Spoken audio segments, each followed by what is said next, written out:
우리나라 사람이 독일인 친구와 일본인 친구와 함께 프랑스를 여행하다가 파리의 에펠탑에 올라가게 되었습니다. 이 세 명의 사람들이 올라가자마자 독일인 친구는 이 에펠탑의 재질이 무엇인지 열심히 조사를 하기 시작했습니다. 일본인 친구는 땀을 닦을 겨를도 없이 수첩에 열심히 그 도면을 그리기 시작했습니다. 그런데 우리나라 사람은 무엇을 했을까요? 우리나라 사람은 어떻게 했는가? 에펠탑을 한번 쑥 돌아보더니 자, 이제 사진 한번 찍고 내려갑시다 그러는 거예요. 사진 한번 찍고 빨리 내려가자는 겁니다. 이것을 보면 각 나라마다 국민성을 알 수가 있죠. 우리나라 사람들의 국민성은 무엇입니까? 빨리빨리입니다. 세계 사람들이 다 압니다. 우리나라 사람들은 식당에 가서도 기다리지 못하고 빨리 달라고 재촉을 합니다. 그리고 음식이 나오기도 전에 벌써 반찬부터 먹어버립니다. 그리고는 밥 먹을 때는 또 반찬 없다고 더 달라 그럽니다. 엘리베이터를 타도 자동으로 문이 닫힐 때까지 기다리지 못하고 얼른 닫힌 버튼을 누릅니다. 저도 그렇게 하고 있습니다. 얼마나 우리나라 국민성이 이렇게 빨리빨리 하는 것인지 모릅니다. 그러면 하나님 나라의 백성들의 국민성은 어떨까? 한번 생각해 보신 적 있습니까? 하나님 나라의 백성들은 어떤 국민성을 가지고 있을까? 사실 이 팔복은 예수님께서 하나님 나라 백성의 국민성에 대해서 말씀하고 계시다고 할 수 있습니다. 그러면 하나님 나라의 국민성은 어떤 것인가? 바로 이렇습니다. 자, 볼까요? 심령이 가난하고 애통하고 온유하고 의에 줄이고 목마르고 긍휼히 여기고 마음이 청결하고 화평하게 하고 의를 위하여 박해를 받는 것, 이게 하나님 나라의 국민성이라고 할 수가 있겠습니다. 그동안의 팔복 중에 두 가지를 살펴보았습니다. 오늘은 세 번째로 예수님께서 온유한 사람이 복이 있다고 말씀하셨습니다. 5절을 다 함께 한번 읽어봅시다. 시작. 온유한 자는 복이 있나니 그들이 땅을 기업으로 받을 것이미요. 그랬습니다. 우리들이 보통 온유한 사람이라 그러면 어떤 사람을 먼저 생각하게 됩니까? 천성이 순하고 부드러운 사람이 생각납니다. 또 다른 사람에 대해서 공격적이지 않고 이해하고 그리고 품어주는 사람을 우리는 온유한 사람이라고 생각합니다. 물론 이런 사람들이 온유한 사람이 아닌 것은 아닙니다. 그런데 여기서 말하는 온유하다는 것은 그런 천성적인 성품만을 이야기하는 것은 아닙니다. 어떤 사람은 원래 태어날 때부터 천성이 아주 부드럽고 순한 사람들이 있습니다. 사람들을 이해를 잘하고 그리고 사람들의 애로사항을 잘 품어주는 그런 사람들이 있습니다. 그러나 여기서 말씀하신 온유하다는 것은 그런 천성적인 성품을 이야기하는 것이 아니라 예수님을 믿고 거듭난 후에 변화된 성품을 말합니다.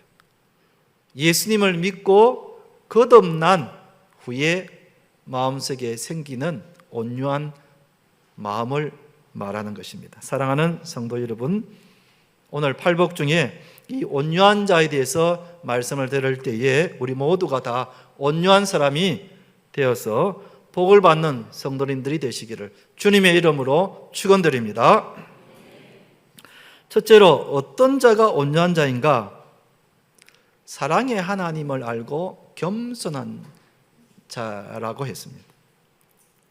오늘날 사람들의 관계를 단적으로 잘 설명하는 단어가 있는데 그것이 무엇인가 하면 소위 이게 갑을 관계라는 것입니다. 사람들과의 관계는 갑을 관계로 맺어져 있다고 보는 겁니다. 어떤 사람이 갑인가? 집주인, 나에게 월급을 주는 사람, 나에게 지시를 내리는 사람, 이런 사람들이 갑입니다. 그러면 을은 어떤 사람인가? 전세 사는 사람, 혹은 월급을 받는 사람, 혹은 지시를 받는 사람이라고 할 수 있습니다. 그런데 대개 갑에 해당되는 사람들이 성품이 어떠합니까? 보면은 거만하고 교만합니다. 비인격적이고 그리고 큰 소리를 치고 화를 벌컥 냅니다.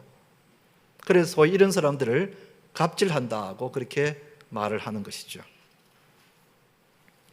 그런데 성경은 세상의 모든 갑 위에 또 다른 갑이 있다고 말하고 있습니다.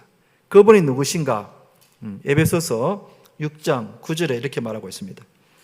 상전들아, 즉 자신이 갑이라고 생각하는 자들아, 이렇게 보는 겁니다.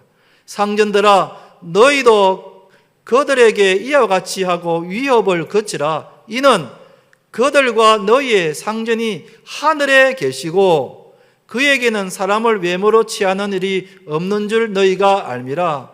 너희들의 위에 또 다른 상전이 계신데 그분이 바로 하늘에 계신 하나님이시라는 것입니다. 세상의 모든 상전들 위에 또 다른 상전이 계시는데 그분이 바로 하나님이신 겁니다. 그런데 하나님은 세상의 상전들과는 달리 사람을 외모로 취하는 일이 없고 참으로 사랑으로 대하신다는 것입니다. 긍휼을 베푸시고 그리고 이해하시고 용서하시고 그리고 오래 참으신다는 것입니다. 그런데 사람이 하나님이 이런 분이신가를 알게 되면 어떻게 되는가? 겸손해진다는 겁니다. 만왕의 왕이신 하나님께서 보잘할 것 없는 나에게 사랑을 베푸시고 긍휼을 베풀어 주시고 오래 참으시고 나를 이해해주고 하는 것을 알 때에 사람이 겸손해지고 온유해진다는 겁니다. 그래서 온유한 사람은 하나님이 어떤 분이신가를 알 때, 하나님이 어떤 분이신가를 알 때에 비로소 내 자신이 겸손해지고 온유해진다는 겁니다. 성경은 모세가 바로 이런 온유한 사람이라고 소개하고 있습니다. 민수기 12장 3절에 모세를 이렇게 소개하고 있습니다. 이 사람 모세는 온유함이 지면의 모든 사람보다 더하더라 그랬습니다. 모세가 다른 어떤 사람보다도 더 온유했다는 겁니다. 그런데 모세가 어째서 이렇게 온유한 사람이 되었는가? 성경을 자세히 읽어보면 모세가 시내산에서 하나님을 만나게 됩니다.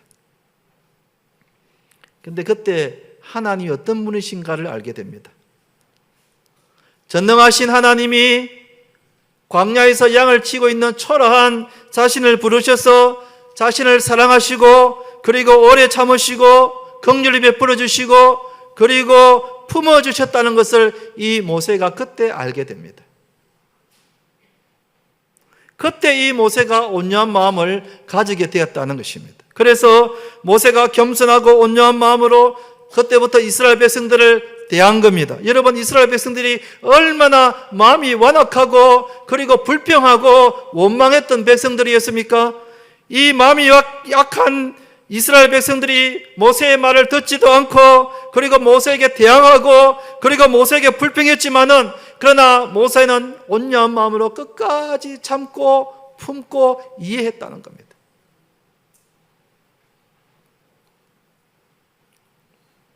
여러분, 우리가 하나님이 어떤 분이신가를 알게 되면 우리도 겸손하고 온유해지는 것입니다. 우리가 하나님 앞에서 얼마나 큰 죄인인가, 보잘할 것 없는 존재인가, 이 우주의 한 틀과 같은 얼마나 미미한 존재인가. 여러분, 우리 자신들이 하나님 앞에서 얼마나 보잘할 것 없고 미미한 존재입니까? 그런데 이런 나를 하나님이 나를 사랑하시고 나를 용서하시고 나를 기다리시고 나를 품어주시는 겁니다. 이런 나를 예수님을 보내셔서 하나님의 자녀 삼아 주신 것입니다. 이런 하나님을 알게 되니 내 자신이 저절로 겸손해지고 그리고 온유해지더라는 겁니다. 그래서 온유한 사람은 함부로 사람들에게 큰 소리를 치지 않습니다. 거만하게 대하지 않습니다. 비인격적으로 대하지 않습니다.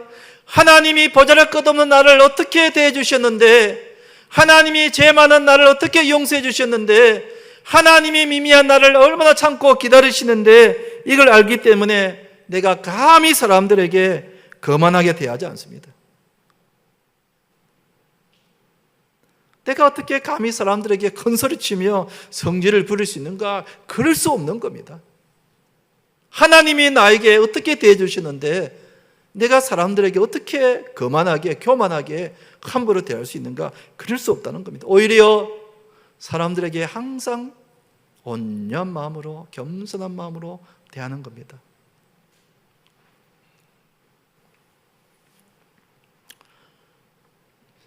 제가 전에 있던 교회 부목사로 있었을 때에 있었던 일입니다. 제가 어떤 교육부서에 이제 담당 교육자로셨고, 이제 거기에 부장 집사님이 계셨습니다. 근데 그 부장 집사님은 저보다 한 10살 좀 더 많은, 나이가 많은 분이셨습니다.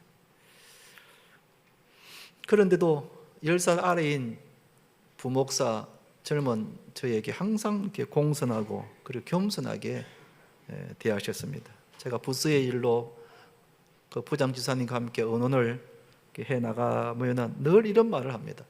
아이고, 목사님, 나는 잘 모릅니다. 목사님이 기도하고 생각하신 거니까 그냥 목사님 하시는 대로 그냥 하도록 합시다. 제가 그래도 집사님 생각 어떻습니까? 아이고, 목사님, 나는 잘 모릅니다. 목사님 알아서 그냥 하면 됩니다. 목사님이 기도하고 결정한 거니까 뭐 다 알아서 하면 안 되겠습니까? 항상 이런 식의 말이었습니다. 하루는 그 집사님이 근무하시는 사무실에 간 적이 있었습니다. 대기업에 다니고 계셨는데 사무실이 서울 강남의 아주 높은 빌딩에 있었습니다. 집사님의 안내를 받아서 사무실에 들어가 보니 그 한 층이 그 집사님이 관할하는 그 부서 있는데 거기에 직원들이 꽤 많이 이렇게 앉아 있었고 그리고 비서까지 있었습니다. 저는 깜짝 놀랐습니다. 그 집사님이 이렇게 큰 회사에 그리고 이렇게 많은 부하 직원들을 거느리고 그리고 이렇게 높은 자리에 있었는지 정말 몰랐습니다. 깜짝 놀랐습니다. 그런데 여러분, 대기업에 그런 높은 자리에 올라가려면 얼마나 유능하고 얼마나 실력이 있어야 되겠습니까? 얼마나 똑똑해야 되겠습니까? 그런데도 이분이 교회에서만은 그렇게 공손하고 겸손한 겁니다. 목사님, 나는 잘 모릅니다. 아는 것도 없고 그냥 목사님 하자는 대로 그냥 내가 따라가면 되니까 그렇게 합시다. 항상 이런 식이에요. 여러분, 그분이 정말 몰라서 그랬을까요?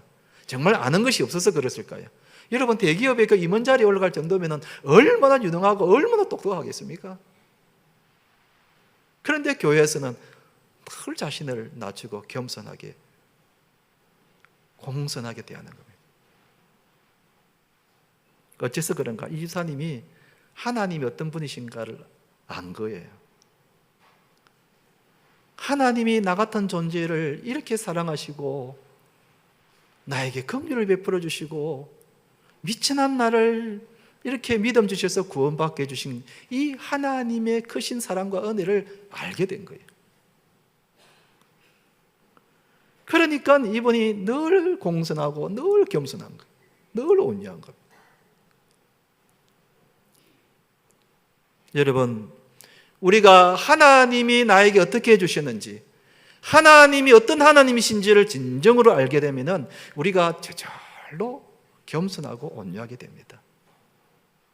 한번 따라합시다. 겸손하고 온유합시다. 사랑하는 성도 여러분, 우리가 하나님을 더 가까이 하고 더 알아서 우리가 겸손하고 온유한 자가 되기를 주님의 이름으로 축원드립니다.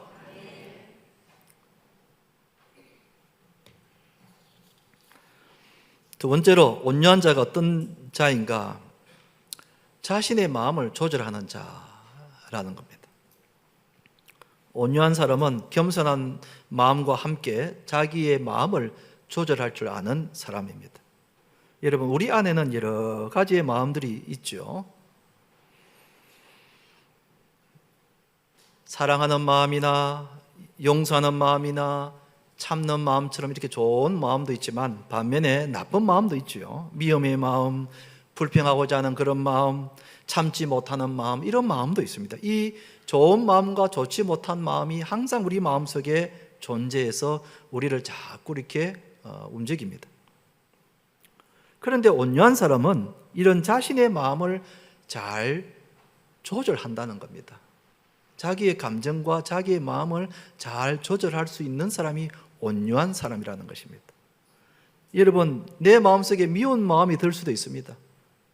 미운 마음이 들 때, 그럴 때 그래도 내가 이해를 하고 넘어가야지, 나도 뭐 흠이 많은 사람인데 하면서 자신의 마음을 조절합니다. 내 마음속에 화가 날 일이 있습니다. 버럭 그냥 욱하는 마음이 생길 수도 있습니다. 그럴 때 순간, 그래 무슨 이유가 있겠지, 내가 이해해야지, 나도 그런 때가 있는데, 그러면서 자신의 마음을 조정합니다. 여러분, 이런 사람이 온유한 사람입니다. 온유한 사람은 욱하는 감정으로 함부로 말을 하지 않습니다. 사람들에게 섭섭한 말을 들어도 쉽게 대항하지 않습니다. 마음에 들지 않아도 쉽게 불평하거나 원망하지 않습니다. 누구로부터 억울한 일을 당했다고 해서 보복하지 않습니다. 이런 사람이 온유한 사람입니다. 생각을 해보니까 이런 온유한 사람들의 대표적인 사람들이 바로 순교자들이 이런 사람들이다, 이런 생각이 듭니다. 여러분, 순교자들은 박해 가운데서도 분노하거나 대항하지 않고 그대로 죽임을 당한, 박해를 당했던 분들이죠. 오히려 자신을 박해하는 사람들을 용서하고 사랑했습니다. 여러분, 이런 대표적인 사람이 바로 스데반 있지 않습니까? 스데반은 유대인들이 아무 죄 없는 자기에게 돌로 치며 죽이라고 했을 때 보통 사람 같으면 막 저주를 하거나 아니면 죄가 없는 나에게 왜 돌을 던지느냐고 대항을 하거나 그랬을 텐데, 그런데 스데반은 어떻게 했는가? 사도행전 7장 59절 60절 이렇게 나와 있습니다. 그들이 돌로 스데반을 치니 스데반이 부르짖어 이르되 주 예수여 내 영혼을 받으시옵소서 하고 무릎을 꿇고 크게 불러 이르되 주여 이 죄를 그들에게 돌리지 마옵소서, 주여 이 죄를 그들에게 돌리지 마옵소서, 이 말을 하고 자니라. 잔다는 말은 돌아가셨다 이 말입니다. 여러분, 우리가 스데반 같은 이런 말을 할 수 있을까요? 나에게 상처를 주고 눈물 나게 만드는 사람에게 주여 이 죄를 저들에게 돌리지 마옵소서.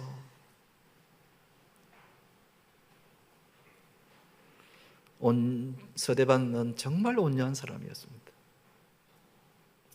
정말 온유한 사람이었습니다. 여러분, 세상에는 많은 사람들이 자신의 마음을 조절하지 못하고 있지요. 자신의 마음을 조절하지 못하는 사람은 어떤 사람인가 하면 마치 자동차가 아주 비싸고 그리고 좋아도 브레이크가 고장난 것과 똑같습니다. 여러분, 아무리 외제차고 좋은 차라도 브레이크가 말을 듣지 않으면 금방 사고가 나지 않겠습니까? 마찬가지입니다. 사람이 아무리 많이 배우고 외모가 화려하고 높은 자리에 있어도 자기의 마음을 조절하지 못하면 인생 망치는 겁니다. 오늘날 자신의 분노와 감정을 조절하지 못해서 인생을 막치는 사람들이 얼마나 많습니까? 우리는 그런 사람들을 쉽게 뉴스나 신문에서 볼 수 있습니다. 그 순간을 참지 못하고 그 상황을 인내하지 못해서 인생 망치는 경우가 얼마나 많은지 모릅니다. 사람들은 그렇게 생각합니다. 큰 소리 치는 사람들이 이긴다고 생각합니다. 차가 접촉사고가 일어나가지고 운전사 둘이가 나가지고 막 큰 소리 치야 이긴다고 생각합니다. 무조건 큰 소리 치버립니다. 큰 소리를 치고 말을 함부로 하고 막 화를 내는 사람이 이긴다고 생각합니다. 그런 사람들이 강하다고 생각합니다. 그러나 성경은 아니라고 말하고 있습니다. 노라고 말합니다. 성경은 뭐라고 말씀하시는가? 잠언 16장 32절을 같이 한번 읽어봅시다. 시작. 노하기를 더디하는 자는 용사보다 낫고 자기의 마음을 다스리는 자는 성을 빼앗는 자보다 나으리라 그랬습니다. 사람들은 성을 빼앗는 사람이 더 강한 것 같이 보이지만 그러나 사실은 자기의 마음을 다스리는 사람이 더 강하다고 성경은 말씀하고 있는 것입니다. 큰 소리 치는 사람보다 자신의 마음을 추스리고 마음을 조정하는 그 사람이 더 강한 사람입니다. 집에서 남편과 아내가 어쩌다가 다툴 때가 있습니다. 여러분, 큰 소리 치는 사람이 지는 사람입니다. 큰 소리 치는 사람이 아직 철이 덜 된 사람입니다. 참고 마음을 누구뜨리고 인내하고 품는 그 사람이 성숙한 사람이고 그 사람이 신앙적으로 뛰어난 사람입니다. 만약 여러분 가운데에 가족들에게나 혹은 주변 사람들에게 분노와 혹은 미움의 마음을 가지고 있는 분이 있습니까? 그것은 결코 주님이 주시는 마음이 아닙니다. 우리는 스데반처럼 용서의 마음을 가지고 우리의 마음과 감정을 다스려야 합니다. 그럴 수 있지. 나도 그랬던 사람인데 좀 시간이 지나면 괜찮아지겠지. 얼마나 급했으면 그랬을까? 얼마나 그 마음이 답답했으면 그런 말을 했을까? 이런 생각을 하면서 내 마음을 다스리는 거예요. 내 감정을 다스리는 거예요. 이런 사람이 온유한 사람이라는 겁니다. 주님은 우리가 온유한 사람이 되기를 원합니다. 우리 예수님이 이런 말씀을 하셨습니다. 마태복음 11장 29절 30절 말씀도 같이 한번 읽어보십시다. 시작. 나는 마음이 온유하고 겸손하니 나의 멍에를 메고 내게 배우라. 그리하면 너의 마음이 쉼을 얻으리니 이는 내 멍에는 쉽고 내 짐은 가벼우니라 하시니라. 우리 예수님이 마음이 온유하고 겸손한 자이십니다. 그래서 그 예수님이 우리에게도 내게 와서 배우라고 말씀하고 있습니다. 예수님처럼 닮아가라는 것입니다. 우리도 예수님을 닮아 마음이 온유한 사람이 되어야 합니다. 벌컥 화를 내거나 그를 참지 못하고 심한 말을 하거나 성질을 부리거나 그런 것이 아니라 우리 예수님처럼 마음이 온유하고 겸손하여 그를 참고 인내하고 기다리고 이해하고 용서의 마음을 가지는 우리 주님은 우리가 그런 사람이 되기를 원하는 겁니다. 그게 바로 온유한 사람입니다.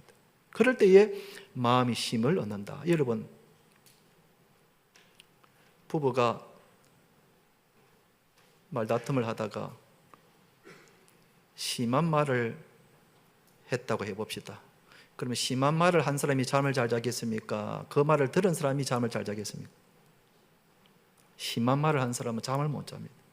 그 말 한 것 때문에. 우리 예수님 보십시오. 나는 마음이 온유하고 겸손하니 내게 배워라. 그리하면 너의 마음이 쉼을 얻으리니.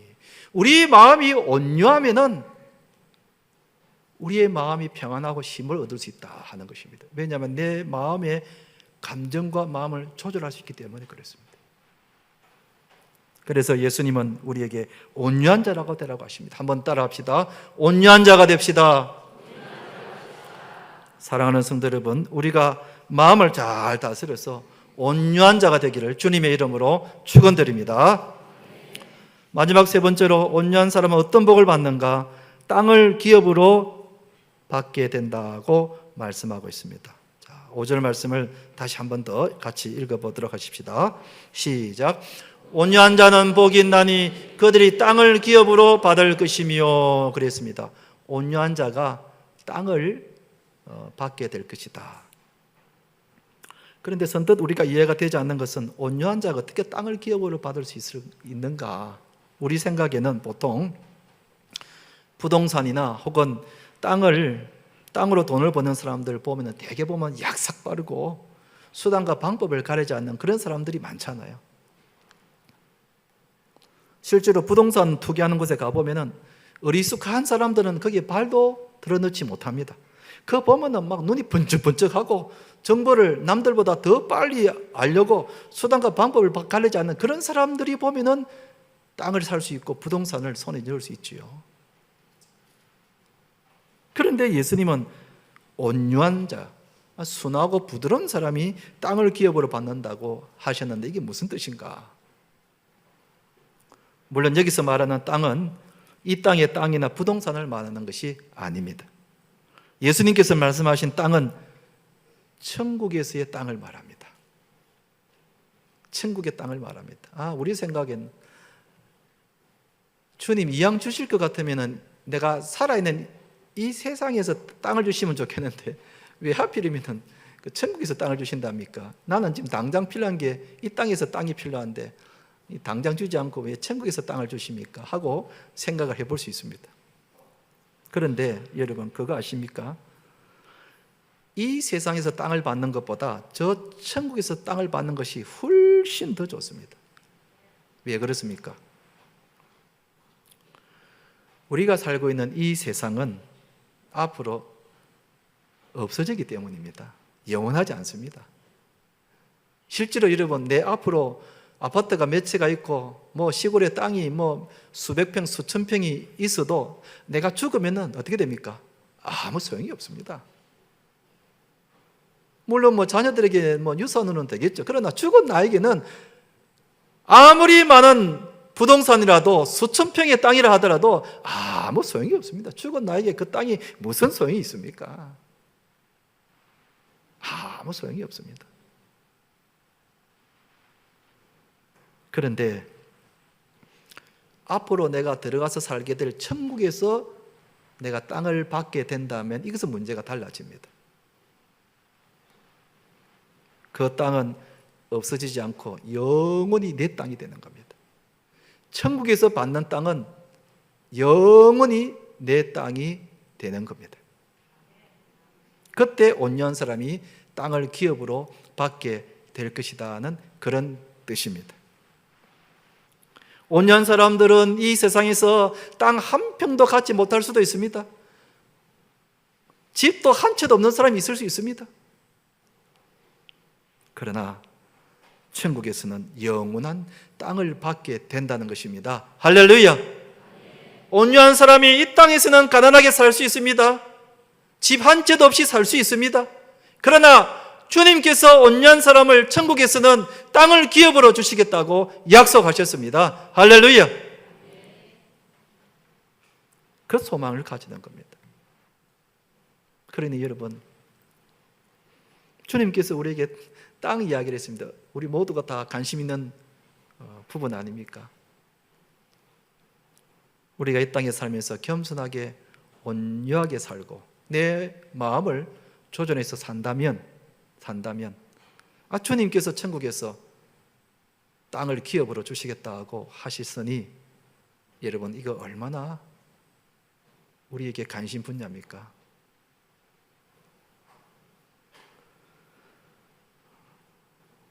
그러므로 우리가 온유한 자가 되어야 하는 것입니다. 한 번 더 따라합시다. 온유한 자가 됩시다. 이제 말씀을 맺겠습니다. 하나님 나라 백성의 국민성은 바로 온유함이다 그랬습니다. 온유함이란 하나님이 어떤 분이신지를 우리가 잘 알고 겸손하게 사는 것입니다. 그리고 내 마음을 조절하는 것입니다. 아무리 내 마음에 화가 있고 그리고 불평이 있고 원망의 마음이 들더라도 이걸 우리가 잘 조절하는 것입니다. 이런 온유한 사람이 나중에 천국에서 땅을 기업으로 받는다고 약속하셨습니다. 우리 모두 온유한 사람이 되어서 천국에서 땅을 기업으로 받는 이런 복을 받기를 주님의 이름으로 축원드립니다.